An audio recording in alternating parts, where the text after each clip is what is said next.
BJP కార్యకర్తలకి మరియు శ్రేయోభిలాషులకి అందరికీ కూడా నమస్కారం.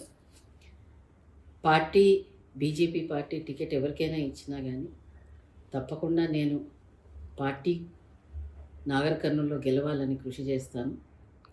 మీరు పార్టీ కార్యకర్తలు ఎవరు కూడా అధైర్యపడవద్దు. నేను మీ వెంటనే ఉంటాను.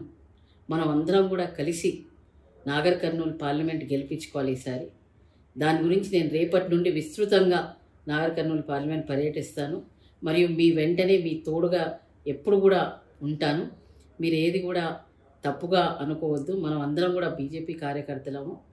నిబంధనలతోని నిష్ఠతోని మనం పనిచేసి రాబోయే ఎలక్షన్స్లో నరేంద్ర మోదీ గారిని మళ్ళీ మూడవసారి గెలిపించాలి. దాంట్లో మన నాగర్ కర్నూలు పార్లమెంట్ కూడా ఉండాలి.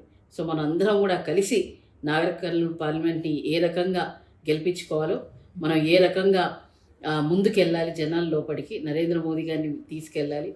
సో మీరెవ్వరు కూడా కార్యకర్తలకు అందరికీ కూడా నేను రిక్వెస్ట్ చేస్తున్నా, మనం అందరం కలిసి కష్టపడి ఎట్టి పరిస్థితుల్లో నాగర్ కర్నూలు పార్లమెంట్ గెలిపించుకుందాం.